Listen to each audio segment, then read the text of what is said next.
justamente con un miembro de ese Congreso, el señor Roberto Quiabra, que es miembro de APP, que ha sido ministro de Defensa y que nos dirá qué expectativas tiene respecto del nuevo ministro, señor Juan Carrasco. Señor Quiabra, buenos días y bienvenido a RPP. Don Fernando, buenos días. Mónica, Carlos, buenos días. Muy buenos días. ¿Cómo está, general? Bueno, usted ha tomado posición muy clara y fuertemente respecto del ministro que salió finalmente, el señor Ayala, pero ¿qué expectativa se puede tener respecto del que lo ha reemplazado el exfiscal Juan Carrasco? En primer lugar, hay que reconocer que es una decisión del presidente de la República. Ahora lo que hay que ver es que el mismo ministro ha jurado por la recuperación de las Fuerzas Armadas. Imagino que se ha referido a la institucionalidad. Significa que han asumido de que el ministro saliente había afectado la institucionalidad, ese es el motivo del juramento. Con respecto al nuevo ministro, lamentable que se insista en colocar a gente en situación de crisis como la que estamos viviendo, una crisis en todos los sectores de nuestro país, a una persona que no tiene experiencia en gestión y que no conoce el sector. Puede ser un buen fiscal, pero que conozca el sector. Y estamos dentro de este respeto por la institucionalidad. Yo le diría que tiene que respetar lo que siempre se realiza a fines de año. Después de los procesos de ascenso viene el pase a retiro por renovación, que es muy difícil, que ya los excomandantes lo han dejado porque forma parte del proceso. Y ahora estamos en estos últimos meses en lo que significa el cambio de colocación y sobre todo que debe preocuparle al ministro que se respete la antigüedad en la conformación del alto mando de las instituciones, es decir, comandante general, el jefe de Estado Mayor y el inspector general, que son los tres oficiales generales más antiguos. Sería un buen inicio que respete eso. Lo otro que yo le diría es que limpie el Ministerio de Defensa de todas esas contrataciones de personas que hizo el ministro en las finales con una serie de antecedentes que no tienen ninguna relación con calidad de gestión. ¿En qué niveles y en qué puestos o quiénes serían, congresista? Bueno, su secretaria general, algunos asesores y otro tema que tú lo conoces muy bien, hay que ver con el tema de la agencia de compras y tú le puedes dar la información sobre este tema de los seguros. Entonces, sí, claro, hemos revelado el domingo justamente la denuncia de nuestra unidad de investigación, efectivamente.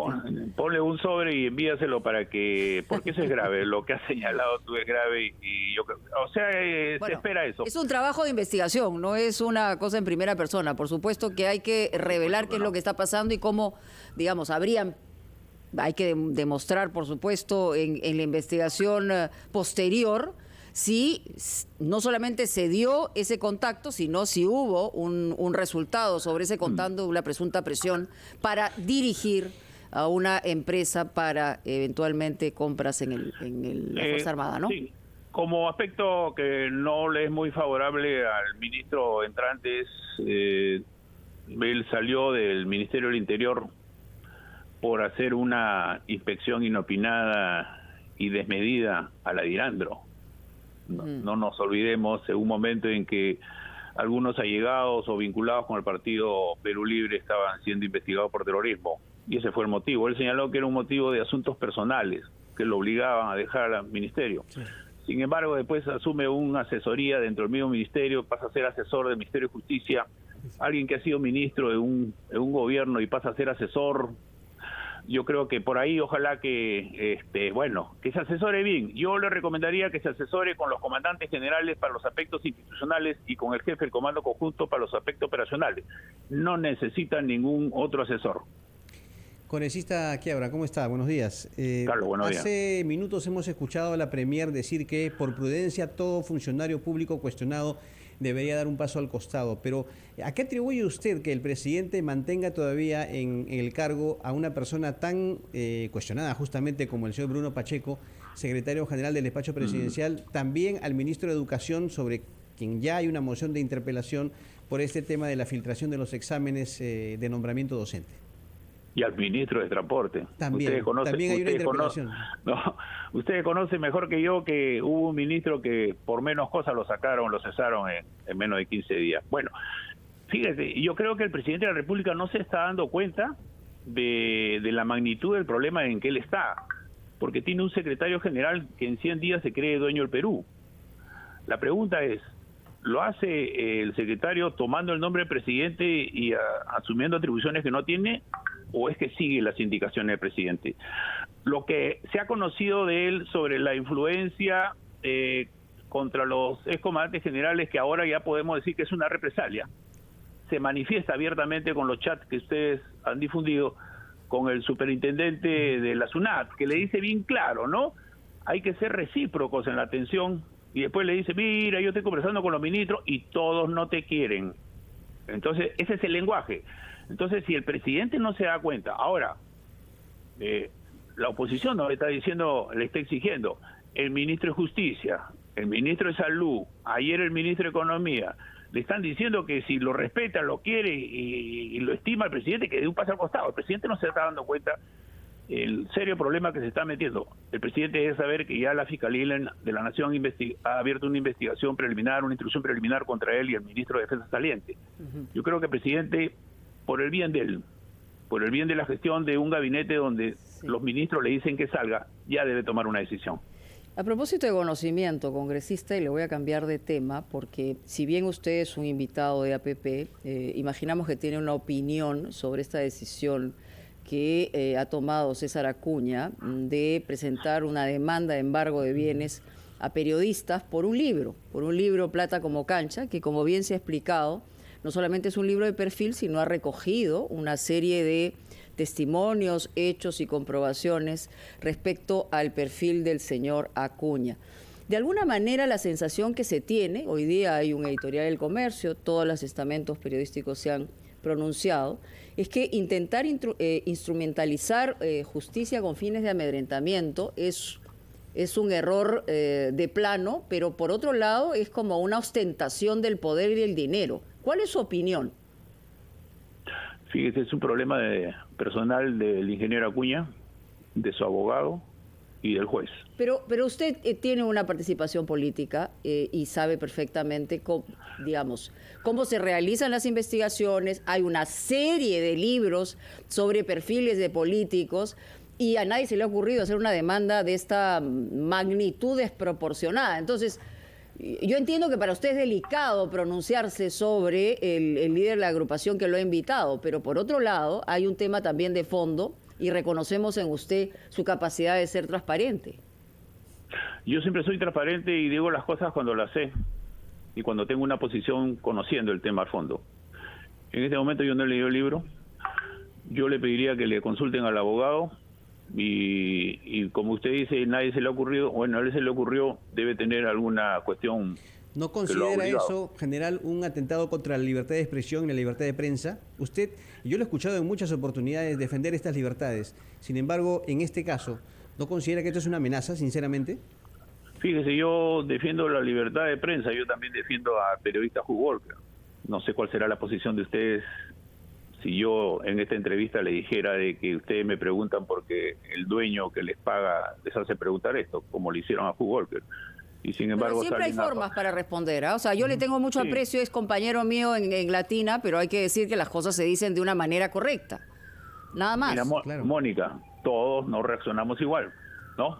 Todos no reaccionamos igual, todos no somos igual. ¿No? Lo cortés no quita lo valiente, pero todos no reaccionamos igual. Así que, ya ven, ustedes tienen opiniones diferentes. Bueno, señor Quiabra, muchas gracias. Hemos comprendido sobre este tema que no quiere pronunciarse porque no ha leído el libro, porque considera que es un asunto que concierne al señor Acuña y a su abogado. Vamos a ir a una pausa después de la cual quisiéramos hablar con usted sobre los temas de fondo de la Fuerza Armada y particularmente la estrategia que se está aplicando. Nos dirá usted si con éxito o no en el BRAEM. Vamos primero a oír a los anunciantes de RPP. Conversando con el señor Roberto Quiabra, congresista de la bancada de APP, que nos ha dado sus puntos de vista sobre las prioridades que debe asumir el nuevo ministro Carrasco, sobre todo en materia de personal y de transparencia en el ministerio. Pero ahora, habiendo sabido que el señor Quiabra ha sido un soldado que se ha batido en el terreno, sobre todo recordamos el año 95 en el CENEPA, queríamos saber qué funciones tiene la Fuerza Armada ahora en el Perú y específicamente qué tan buena es la estrategia que se está explicando en el BRAEM. Fíjese, don Fernando, las Fuerzas Armadas tienen hoy día más tareas que antes. No solamente cumplen con su tarea constitucional, que está presente en las 5 fronteras terrestres, el cuidado del espacio aéreo, el dominio del mar, sino también últimamente están participando en actividades que son tareas secundarias contempladas también en la Constitución, como es el apoyo a las defensas civiles en todos estos desastres y en la pandemia, que han tenido una participación muy eficiente, con la ventaja que tienen de estar presentes en todo el territorio y tener capacidad logística y capacidad de reacción inmediata. Con el tema del Braen, el Perú no se ha dado cuenta que es el primer productor y exportador mundial de cocaína. Lo primero que hay que determinar cuál es el objetivo político del Braen. Algunos hablan de que los remanentes, los hermanos Quispe, pero nadie habla que es el narcotráfico. Nadie habla que es el narcotráfico. Entonces, cuando usted dice qué hacen las Fuerzas Armadas ahí, yo digo que es un desgaste innecesario porque no hay una estrategia integral. Si nosotros nos hubiéramos dado cuenta de la gravedad del problema que tenemos, porque no somos un país simple, sino somos, como le digo, el primer productor y exportador mundial de cocaína, no hablamos de la amapola. Entonces nosotros tenemos que ver esta estrategia integral. Las preguntas: ¿se hace control de insumos químicos? ¿Cómo es posible que la SUNAT tiene ya como 8 años que tenía la responsabilidad del control de los insumos químicos al Braen? Si no entraran insumos químicos al Braen, no habría producción de cocaína en grandes cantidades entre los insumos químicos y solamente hay 2 rutas de ingreso. Lavado de activos, no conocemos nada nosotros del lavado de activos. La sustitución de la economía del narcotráfico, que esa es la gran ausencia, que esa tiene la responsabilidad de vida, que es darle otras oportunidades de vida a las familias que por necesidad o obligación se dedican a cultivar la coca. Entonces, si usted no le da otras oportunidades, ¿a qué se va a dedicar esa gente? Entonces, ahí estamos fallando en la parte social. No es una solución militar, no es una solución únicamente policial. La destrucción de pozas de maceración, yo no entiendo cómo se fabrica tanta droga y nadie sabe dónde están los laboratorios. Algo que nos debe preocupar a todos los peruanos, el incremento del consumo, la microcomercialización, nuestros niños. Lo único que hemos disminuido es en la edad de inicio del consumo de droga. Eso debería ser nuestra gran preocupación, porque ahí está. ¿Y lo atribuye a desconocimiento, congresista? Lo atribuye, uno, a desconocimiento, a falta de objetivo que usted nos ha señalado. Parece que es un tema no solamente reciente, con gobiernos inaugurados, se podría haber agudizado, se está agudizando en una circunstancia como esta, donde es menos visible un objetivo, pero por el otro lado, esto ha venido ocurriendo desde hace una década. Efectivamente, Mónica, imaginémonos que yo lo que les acabo de decir, que no es ningún secreto, insumos químicos, lavado de activos, sustitución de la economía del narcotráfico en la zona, el combate a los delitos conexos, la trata de personas, el tráfico de armas, la minería ilegal, la tala ilegal de madera, la microcomercialización. Si lo hubiéramos estado desarrollando de forma conjunta de hace 15 años, estaríamos en otra situación. ¿Por qué empezar de cero? Se le ha pedido de vida que diga cuál es su trabajo, dice que recién lo están formulando. Es que en el Perú no empieza de cero cuando entra un gobierno.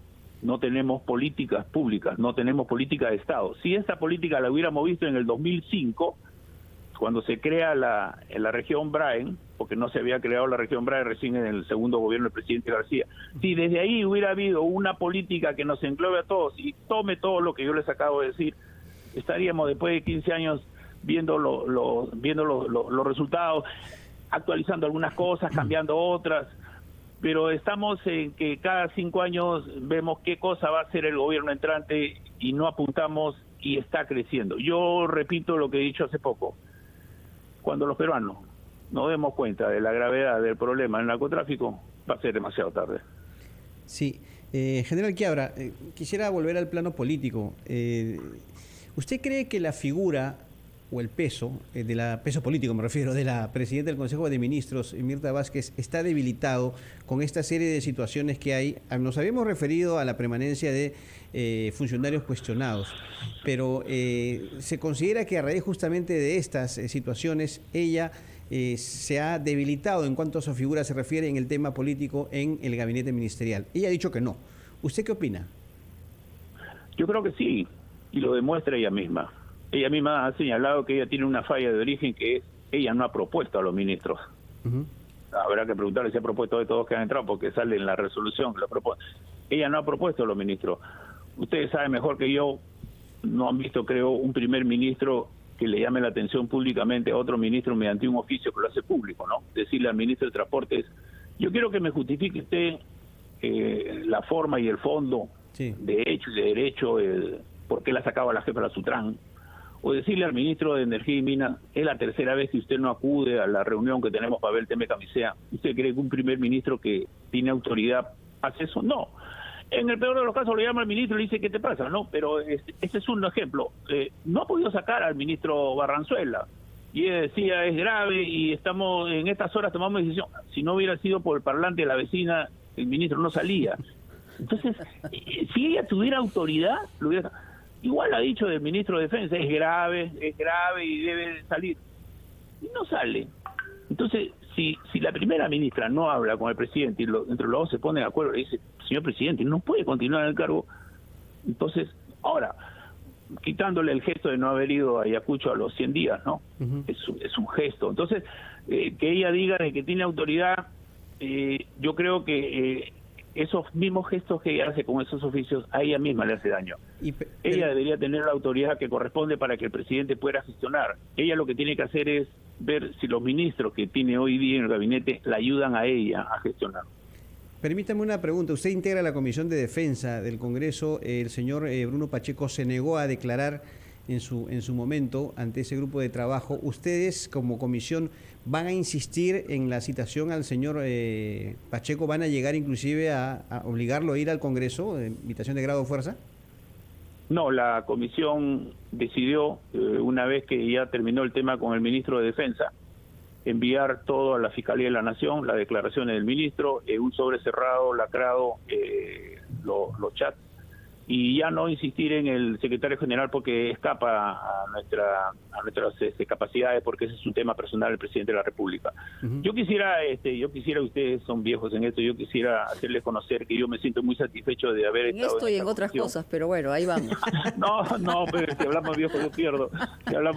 No, en el sentido siguiente de que no se ha filtrado nada de la sesión reservada. Yo sé que para daño de ustedes como periodistas, pero no se ha filtrado nada, ni todo lo que habíamos acordado, ni de los chats.